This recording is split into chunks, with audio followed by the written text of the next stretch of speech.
ko'rishlaringiz mumkin. Uzoq yaqinlashtirganda даже domlar ham, yaqindagi domlar ham ko'rinmasdan hammasi chang. Osmon avvallari ko'kroq, ko'kimtirroq bo'lardi. Hozir mana seri kulrang aylangan. Bunaqa havolarda nafas olish o'zi odatda juda sog'liq uchun o'ta zararli holatda. Sizlarga uyimizda farzandlarimiz, oilamiz a'zolari toza havoda nafas olish uchun Aerox rekuperatorimizni tavsiya qilaman. O'rnatib berish xizmatlarimiz ham bor.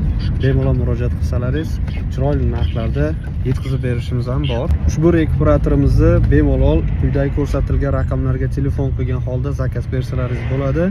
Sizlarga yetkazib berish xizmatimiz va undan tashqari uzum marketlarda va uzum nasiyalar orqali ham xarid qilishlaringiz imkoni bor. Kutib qolamiz. Toza nafas olish vaqti o'tib ham ketyapti. Vaqt keldi emas, o'tib ham ketyapti. Endi qachon bu havolar tozalanadi, qachon bu yaxshi holatga keladi bilmaymiz, lekin ungacha sog'lig'imizni yo'qotmaslik uchun shu ehtiyot choralarimizni baribir ko'rishimiz kerak. Meni to'g'ri kuzatishda davom etinglar. Rahmat.